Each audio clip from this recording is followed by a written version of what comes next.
There we go. Okay. Yes. Okie dokie.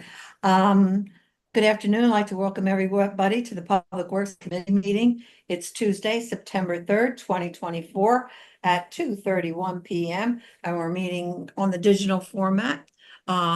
Present today is myself, Councilwoman Bonnie Katz, Councilman Randy Allison, Councilman Vincent Polizzi, our city engineer, Mr. Bill Scott.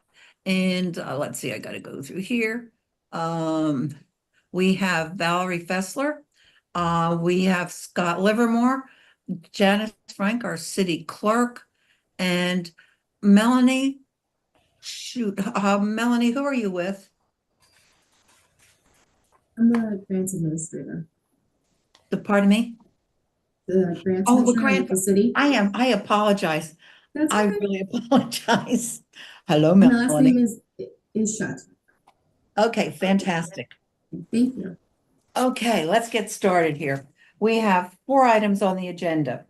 First item is resolution awarding construction services for the 4th Street and Mulberry Street traffic signal upgrade project to TRA Electric Incorporated. Would you say that, Bill Scott? Would you say that it just TRA or do they go by TRA? TRA, it's TRA, TRA? yeah. Okay. Yep. So yeah, TRA Electric, they're out of Watsontown. They do a lot of work here in the city, working for us over the years. Pretty well-known local company, really good reputation. So we received bids. We received 2 bids. As you said, this is for the 4th Street and Mulberry Street traffic signal replacement. We replace the entire signal. The 2 bids, TRA Electric was the low bid, $392,228.25. Second bid was Her Signals at $467,312.45. So quite a bit of difference. We opened those bids on August 16th. The scope of the work is going to be replacing the traffic signal, obviously, which is the mast, the arms. There'll also be curb and sidewalk at the 4 corners there to bring in new there's pedestrian signals that go in, the push buttons so they can cross the street with the stop arm, and then the ADA compliant handicap ramps at the 4 corners as well. So how many light poles are we getting? I didn't read all of that. Without looking at the plans, obviously at least 1, I think. So we're changing the, as you probably know, we're going to change the traffic pattern is going to change there. This new signal will be ready for that. From Mulberry headed west, it's going to be 1 way. It's going to be 2-way then on the eastern side of Mulberry, which it is, out to Basin. That will all be changing. This was done way before me. It was planned. That is coming. Okay, up till Mulberry Street, are you saying that's going to be 1 way? 2-way. From Penn Street to Mulberry will be 2-way. And then continuing on 4th, to Market will be 1 way. Okay, that's more or less what it's like now. Well, it's the 1 way goes back to it's back to Basin, I believe, right now. I think it starts at Basin, the 1 way. I mix those 2 streets up because I use those 2, I was using them quite a bit. Okay. So it's changing that, okay. Yeah, and this new signal will be incorporating that in the new pattern. Boy, that's going to be fun to watch people that are not used to paying attention. Seriously. When is this going to go into effect, Bill? Do you know? So this signal, I have to talk once we award it. Thursday night, I'm going to ask the design engineer if we want to try to start it this later this year, or it's going to be built by next spring. By next May, it's going to be finished. I can tell you that. So we're going to see how much time it takes to order these poles, the metal. They're pretty far out in wait time right now, but I'll try to get some answers. And is this going with Green Light Go traffic signal upgrades? This is a Green Light Go grant. Yes, that's exactly right. Okay, and you're going to need more than 1. There's got to be at least 2. And I think Yeah. the one thing, being that that's gonna be, that could be a problem until people get used to what's going on. Uh, can we put maybe some signage when it is? I don't know how that can be, because I know there are people that don't realize that are visitors to the city that go through the one way going to market. I've seen that a couple of times. And if this is the traffic pattern's gonna change, we've got to be proactive with it. I'm gonna open the door for members of the committee. I should have done that, and I apologize, guys. No Randy? apologies needed, Bonnie. No, I don't really have any questions. I did, Bill, maybe you could answer this. Where it says, let me get this up here.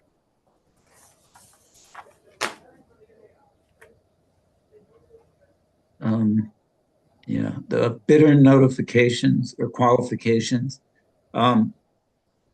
Number one, there's a pre-qualification thing that's X'd out. Is that something that was by law not required anymore?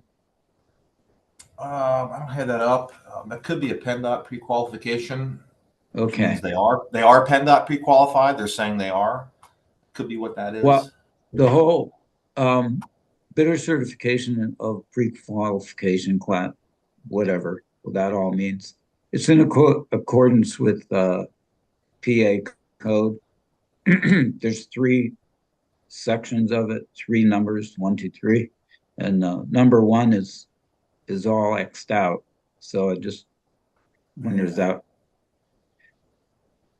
I have to pull that out and get back to you. Yeah, that's no big deal. You can. Yeah. Yeah. I should have said we had our design engineer also review, the bid docs. They've done a lot of these projects, and they were fine with Traw's bid as well. Okay. I should have mentioned that. Nothing I was figured missing. Yeah.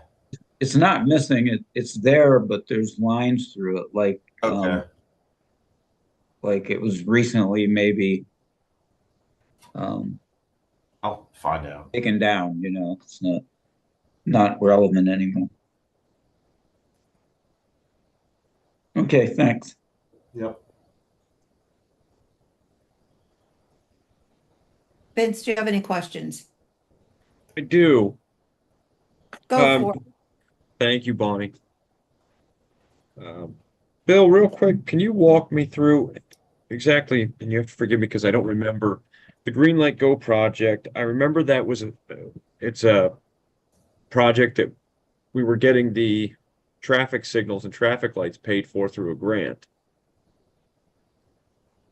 The traffic patterns. Help me walk me through this now. What's going to change? So my understanding, this was done before me. You see, I'm ready to write this. I drew a little map here on the back of Yeah. my solution just so I can understand this. My understanding, before my time, council agreed to change the traffic pattern on 4th Street. It now, Councilman, is 2-way in front of DeSalvo's, but from Yes. Basin to Market, it's all 1-way. This is going to change from Basin to Mulberry. Is also going to be 2-way, like it is in front of DeSalvo's. Okay. And then from Mulberry down to Market will be 1-way, like it is now. Okay, so it's expanding our two-way traffic ability. It's exactly on the east side of Mulberry yes. Okay. All right. No, I like that, but like Bonnie said, yeah, we'll have to make sure we definitely put some signs out. Yeah. Okay. That's what I was curious about. I want to make sure I understood that correctly. Yeah. Vince, Okay. Thursday night, can you bring your drawing? Oh yeah, yeah. I will make it so much more confusing for everyone. It's like, oh my God. No, my ways here of writing this is like, it's confusing for somebody who has been all of us have used that road now most of our lives, and it's like, oh my God, now it's gonna change. But Nope. Yeah. hey, All Bill had to do was say, we're extending the two-way traffic like it is in front of the salvos down to Mulberry. And I I'll think do that almost first everybody will tonight. get it. Yeah. Okay. we got it. Thank Okay. you. And if there's no other questions on this, we'll go to the next. Oh, Randy, is there anything more you would like to add? No, that's all. Thank you. Okay. Number 2 on the agenda is resolution awarding construction services for the Memorial Park Fitness Court project to Lycoming Supply. Yes, so this is for the outdoor fitness court there at Memorial Park. The low bid was $77,759 to Lycoming Supply, which are based, literally right around the corner from this project. We've done lots of work with them over the years. Quick background, we're going to build a concrete pad, 38 feet by 38 feet, 6 inches thick, 6 inches thick of stone underneath that. Then there's going to be a tile put on top of that, and then all this outdoor exercise equipment basically will be attached on top of that. So yeah, we want to award that and get that built this fall yet. This is funded by CDBG, Community Development Block Grant Funds.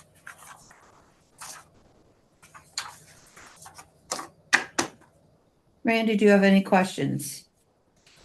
I just have one, on page 23, where the bids are,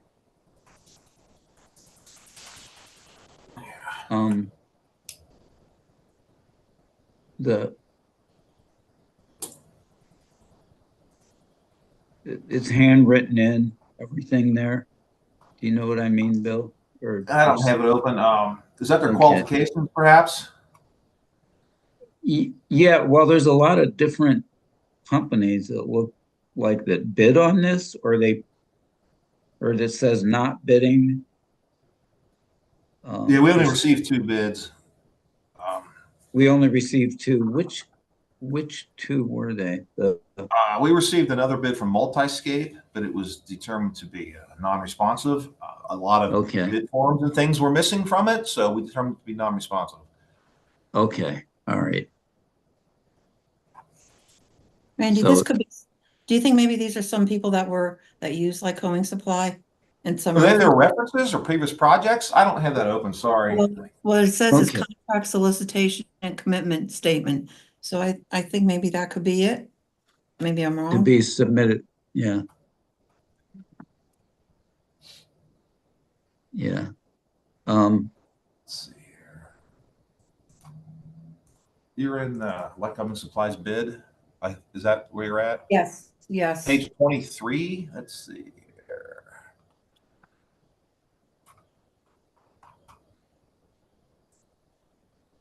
I don't know. Oh, okay. Wait a second here. 23.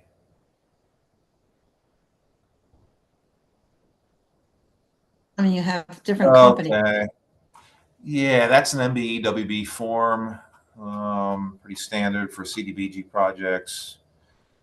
Just looking at it real quick. These are companies they had to reach out to, I believe, and that for Okay. possible work as a sub for an MBE-WBE. Okay.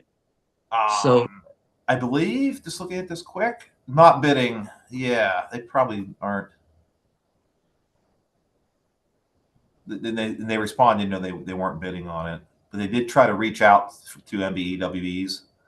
All right. So that's like a legal bar they gotta It is pass. Okay.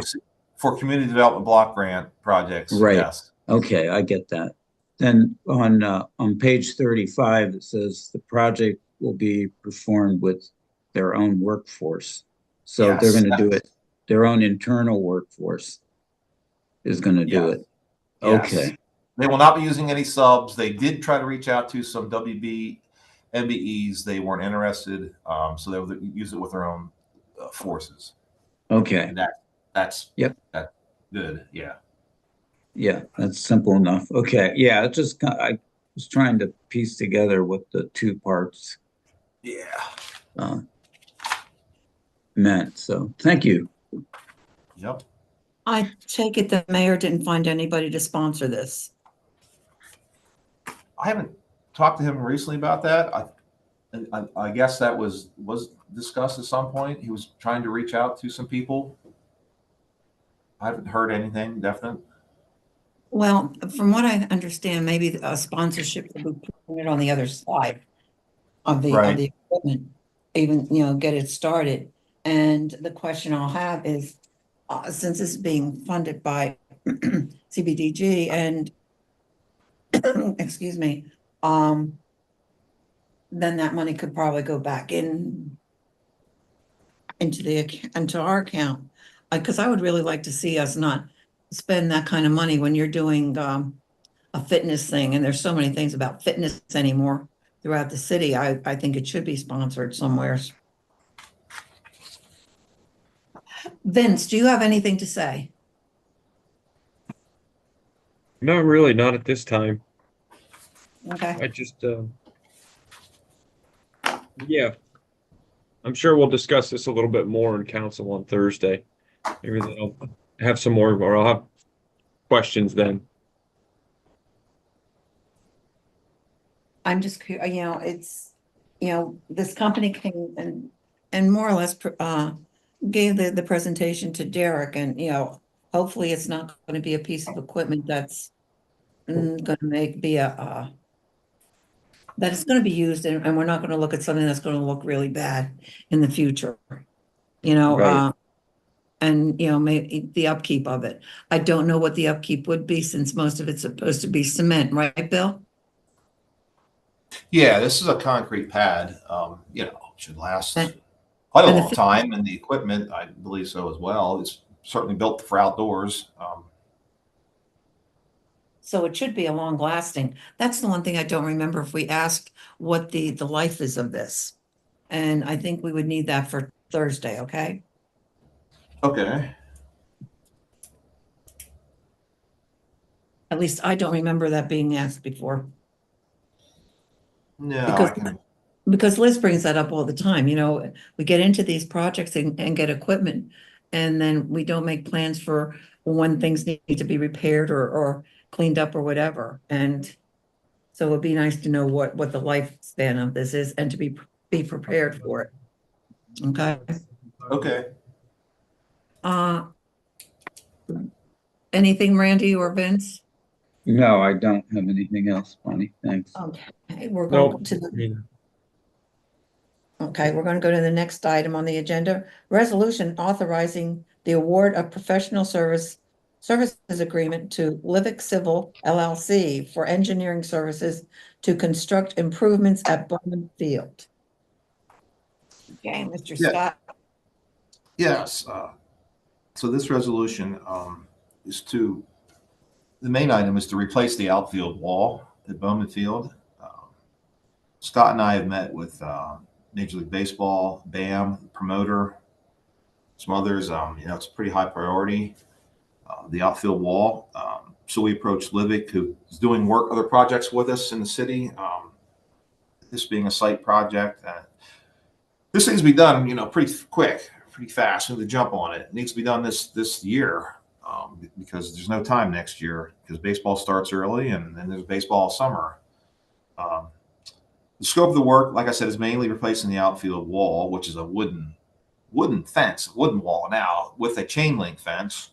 It'll probably most likely have a covering on it, a padding over it. There's an batter's eye back stop out behind the wall. That'll be also installed.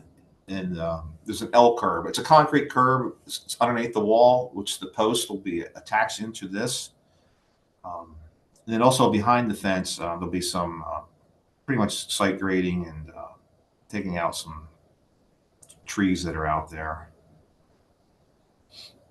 Let me mention the price. So yeah, the specifications, design, bidding, $46,000, and then construction supervision, $6,500. Total lump sum price of $52,500. Like I said, time is of the essence on this one. We can get this moving. We want to try to get this done this year.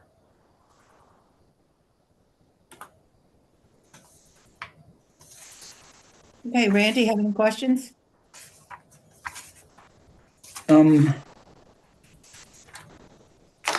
They mentioned, I think it's on page 4, the last.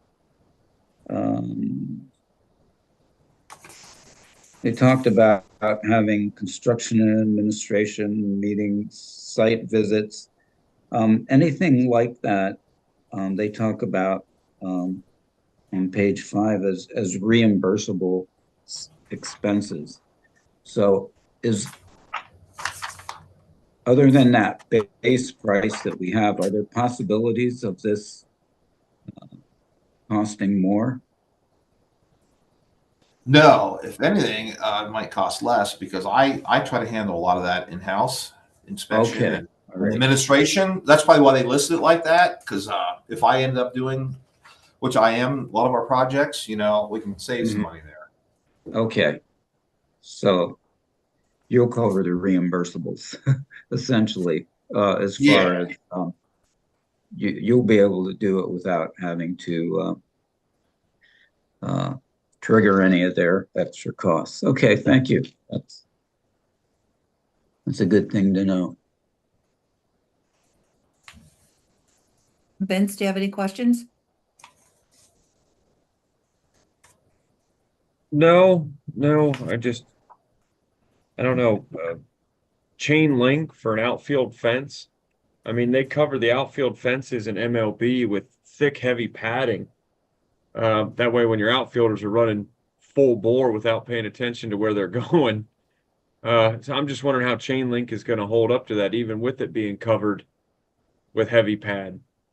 So I was surprised at this too, Councilman Pelizzi. I'm a baseball guy, I follow baseball. I didn't realize all MLB, Major League Baseball stadiums use chain link fence, but they do. And I've learned they do that because it gives when these players, like you're saying, crash into them. Chain link does give. It's not like hitting a hard, solid, wooden fence.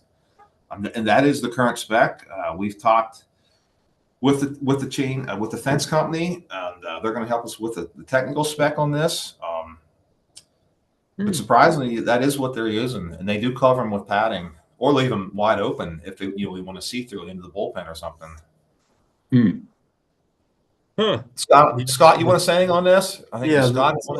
so kind of the standard, I mean, we can get away with putting a new chain link up. The only thing we really got a cushion are the upright poles.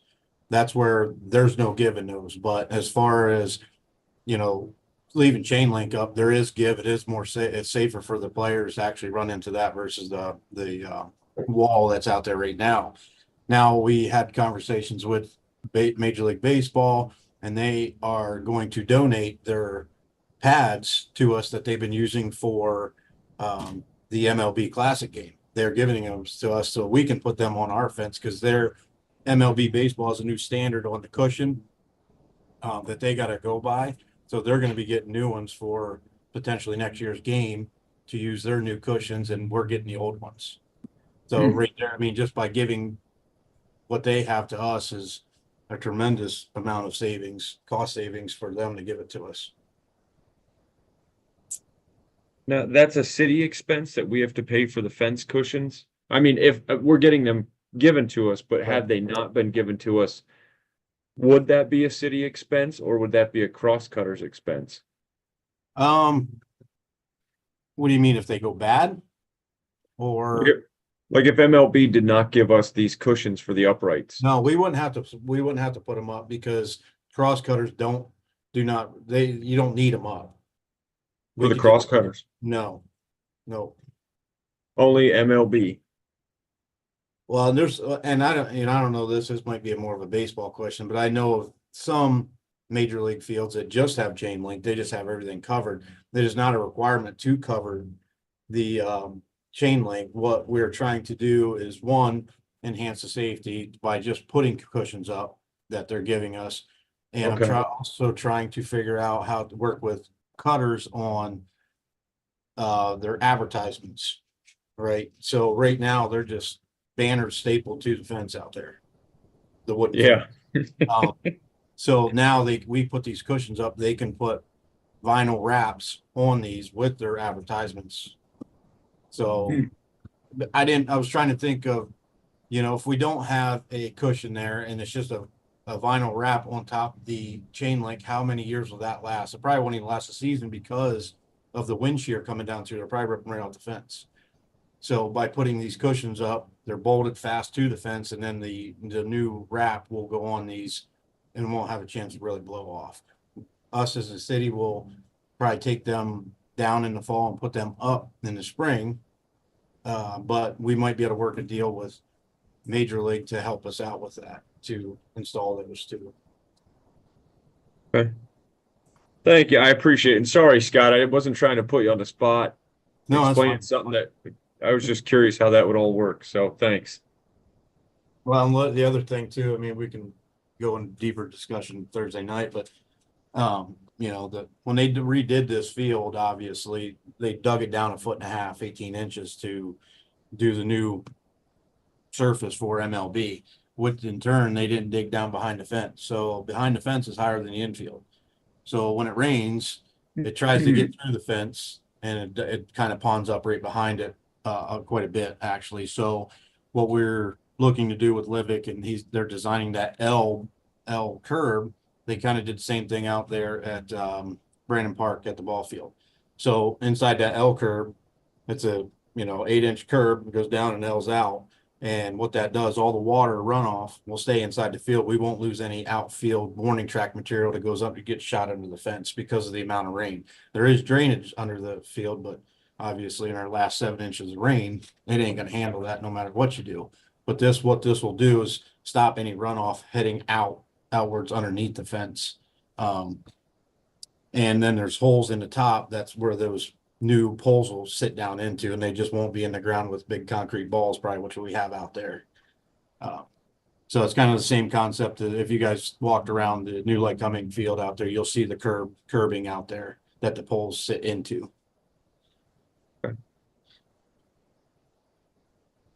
With, Scott, with all the rain that we did have, the warning track, does the material that they use, which the crosscutters can never afford, does that absorb the moisture? No, so the moisture, the only thing that really absorbs the moisture is called a field conditioner. And that gets put on the infield. What's on the outfield is a crushed red brick warning track mix. So it's just a warning track, basically, just to notify the players that you're getting close to hitting a hard wall. Okay. So no, they have some there. I mean, it's expensive, but it's something they do have on hand. They have infield mix on hand, conditioner and warning track mix. So, but that all had to be regraded to perfect. That's why we're putting this out, something that us, the Streets and Parks, cannot handle grading this because it needs to be done with a laser grader to make sure it's right on. And we'll have Livick out there doing surveying the fence to make sure it gets put back into the 320 mark and the 328 and the 411. Every pole will be set via GPS. Well, I think everybody would be shocked of what's underneath that field. I mean, it was incredible when they were doing that field. And the drainage and everything. It's amazing what is done. But anyhow, any questions from anybody else? If not, we are going to go on to the item number 4, any related items. Does anybody have anything to add? My goodness, I'm losing my voice. 3 meetings, I'm not used to it. I got Bill. Did you want to touch base on the Hall Baker moving in? Paving contract.